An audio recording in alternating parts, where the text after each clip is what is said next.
Siberian plains.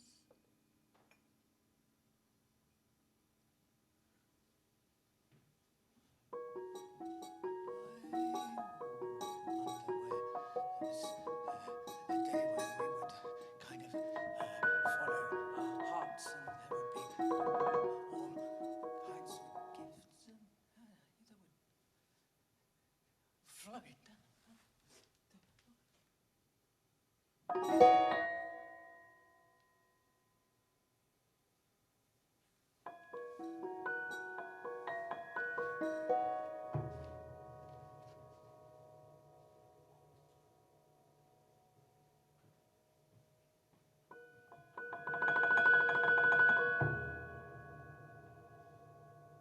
There's sharpness in this.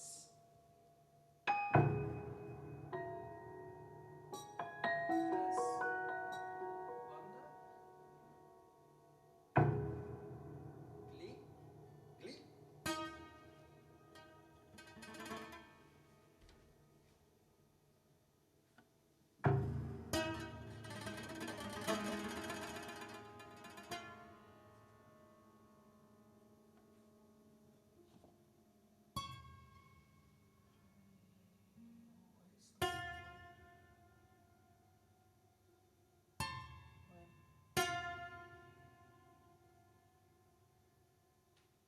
When winter came, there'd be a song to sing.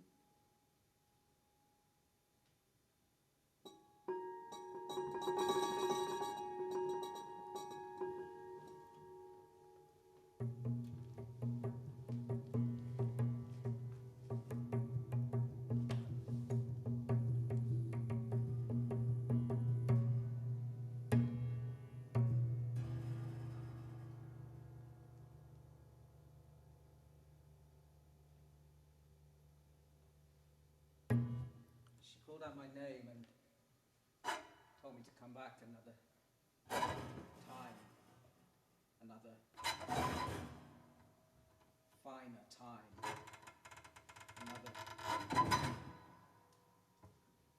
another way, another route to the right place.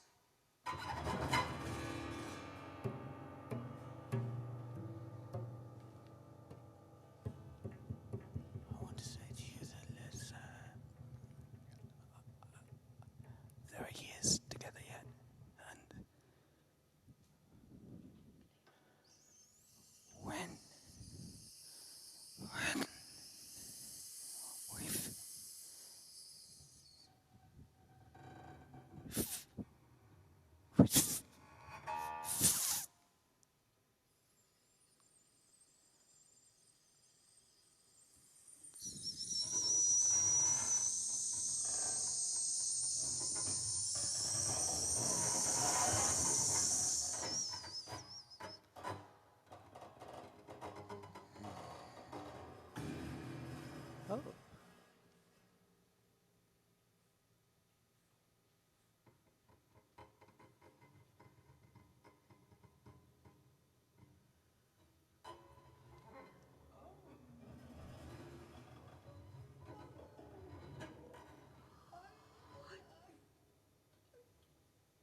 I was glad handled. Glad.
I think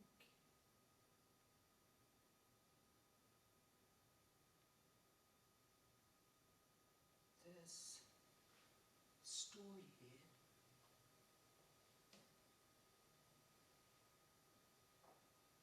They came to say it. They came to tell us. They came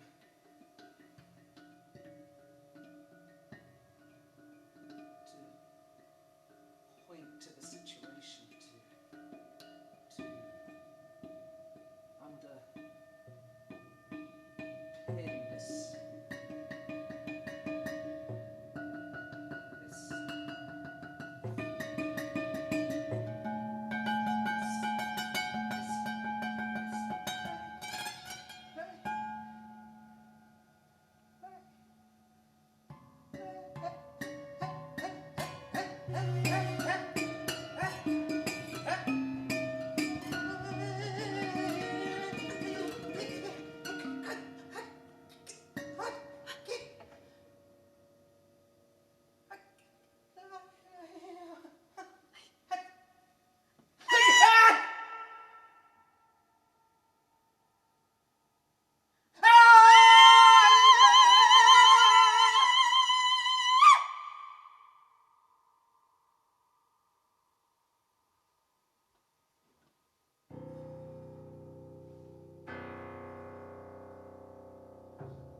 spring came.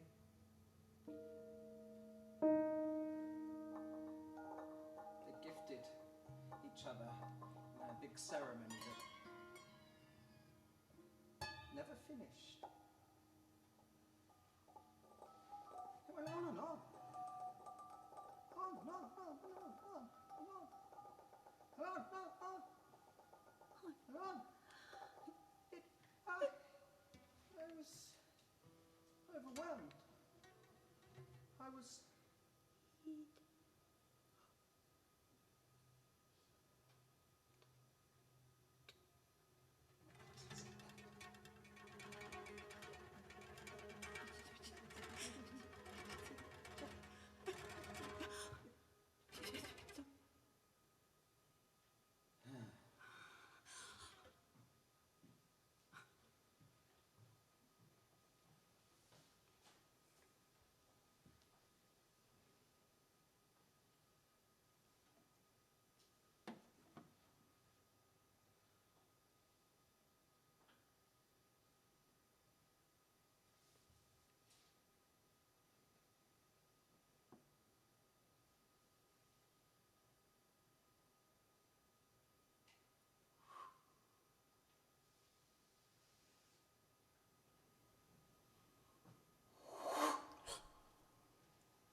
The day's got close.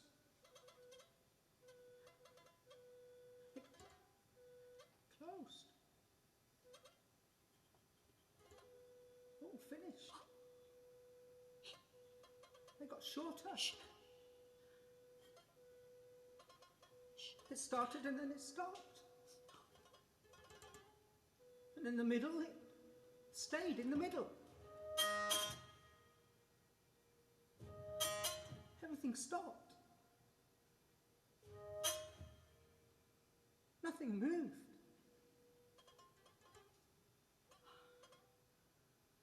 It was neither the end nor the beginning.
interest, your focus on using language as we had, parts of language, parts of speech.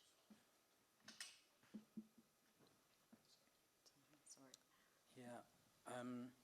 Within the dance, within the movement. Within the movement, yeah. It's a small space. I'm really interested. It's my background's acting. I trained as an actor. I teach in a theatre department. I teach theatre, but I find myself working through dance and working with dancers, and I kind of landed in this dance improvisation space, and I was drawn to those practices that use the voice, and I found that as a way to kind of marry my interests really in dance and movement and text and non-verbal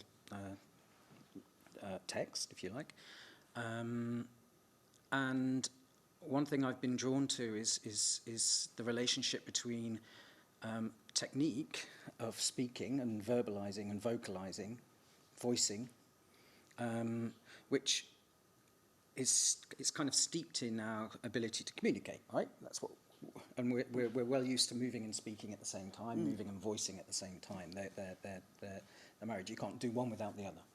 We're used to looking at gestures and listening to tab. Yeah. Inflections. Yeah. So this is well rehearsed. As human beings, we're good at it. Yeah.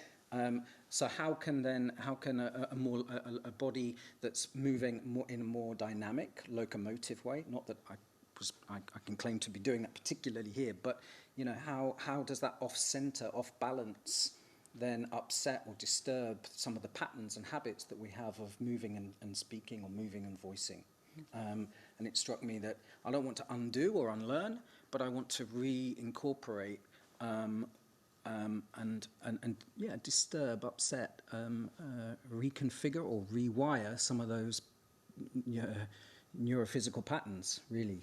As I was saying yesterday, kind of subvert, really. Yeah. Yeah. Yeah. I mean, is that something that chimes with you and when you play? And Yeah, it chimes, and I found also that for me it was very easy to feel as if I were a duo. We've never really met. I mean, we met. We chatted yesterday. We chatted last Saturday on Zoom for an hour. So, I mean, you know, I have also a little bit of a background in theatre, but very different kind. But for me, it just seemed that it was a natural, you know, taking the parts of speech, taking the phonetics, seemed to be a much better way of connecting rather than using absolute language or absolute silence, only punctuated by various bells and various, you know, mutes. But the fact that you integrated that with your movement and you reached out to me with that was, you know, a really interesting experience. Yeah. Yeah. And made it a much more integrated experience than, you know, what we were talking about. Our great horror would be to have, you know, movement plus accompaniment, you know, which is so often a trap that, you know, physical performers and musicians fall into. So I don't know, I guess it's up to the audience to decide if that was integrated for them or you know, as a performance. Yeah. But certainly for me, the use of syllabic use and, you know, the phonemes and the aspirations. I mean, one thing that struck me. Sorry, am I cutting? No, I you mean, cut a syllable, but that's okay. That's all. But no, one thing that struck me that I think we're working in point and counterpoint, if you like. Or but one thing I'm kind of I read the introduction you gave me yesterday. You talked about cliches and tropes and avoiding those, and I'm quite interested in how we avoid those. I think in improvisation we can easily fall into those. But I think, as I was saying yesterday, that you can all, you know, anything can be thrown into an improvisation. But I think there are ways of avoiding, you know, capitulating with that. Yeah. I think you can twist that around. You can turn it. You can change it. So, for me, in a sense, there can be nothing. There are things that you would have preferred happened, but there can be nothing that is actually undoable or that is wrong. And that's one of the great freedoms of this form of expression. Yeah. For me. Yeah. No. Likewise. I mean, I at the same time, I'm minded to say that I think we overstate the kind of emancipatory qualities of improvisation. That's And interesting. Yeah. So, talk me through that. Well, I mean, I think we're used to using the terms free improvisation. We're used to kind of dealing in these so-called practices of freedom, and I'm just kind of, wondering how free either of us felt in that, in a way, just as a kind of provocation. Like, how free were we?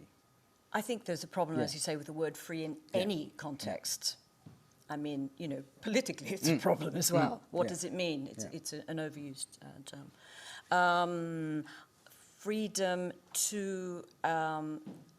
Freedom to respond, I would say, I felt for me was there. I in no way felt constricted, but I did still have a discipline. So it wasn't that anything goes, and I exactly, understand what you mean by that. Yeah. Free is the wrong word, but this is part we're talking about the jargon and the terminology around this that's springing up around this kind of practice. It's a problem because actually it becomes meaningless in the end. Free, embodied, Yeah. We discussed this at length. Yeah. It's just overused and in the end meaningless to anybody who's actually a practitioner.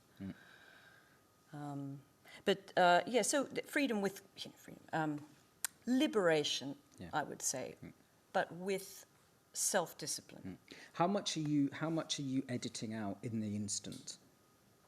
That's really hard to say, isn't it? Because it's very quick. It's intuition, and it's that which is extremely quick response and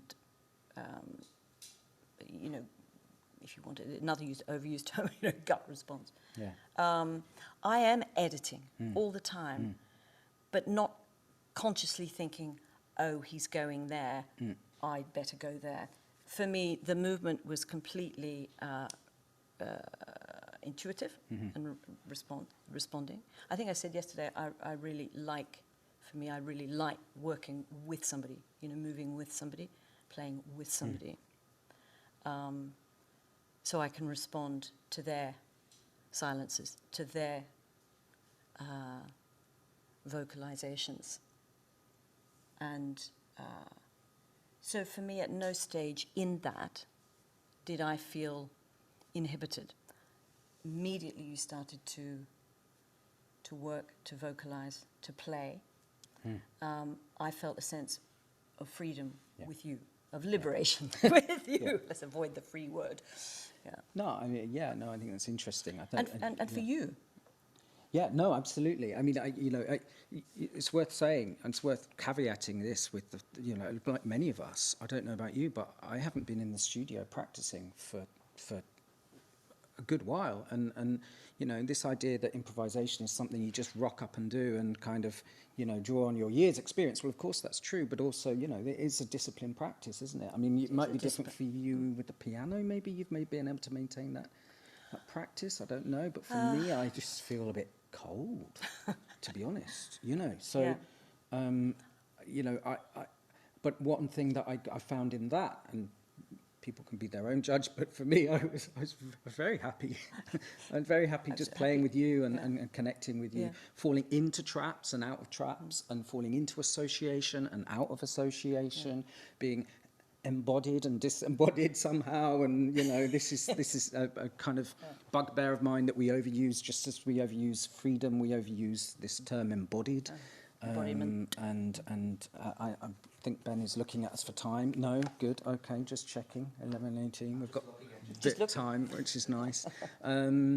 But yeah, I'm keen. I've been keen to draw that out. Is this problem with the idea that somehow, especially when we talk about voice and dancing together, that somehow we have a more embodied voice.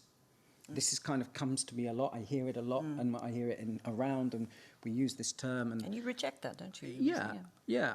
I don't. Well, I don't reject it. I just want to revisit it and rethink it because I think embodiment's key. But for me, it's a problem because it excludes. It excludes those people. We're already many of us all of us, in fact, when we speak, when we voice, when we do our voicings, it's a highly intelligent thing that we're doing, and highly skilled, and I don't know that anyone does that without being embodied, right? It's a natural state. Yeah. So there's something exclusionary somehow about that language using for language, me. yeah. And so then I started to think, okay, well, is there a different term we could use? And then I was, through my research, drawn to Tim Ingold's, the anthropologist. And he was at a talk on a conference on breath and sky, and they were talking in terms of embodying breath. And he felt uneasy with that, and he because it was almost as if the breath was sedimented in the body, and it got stuck there.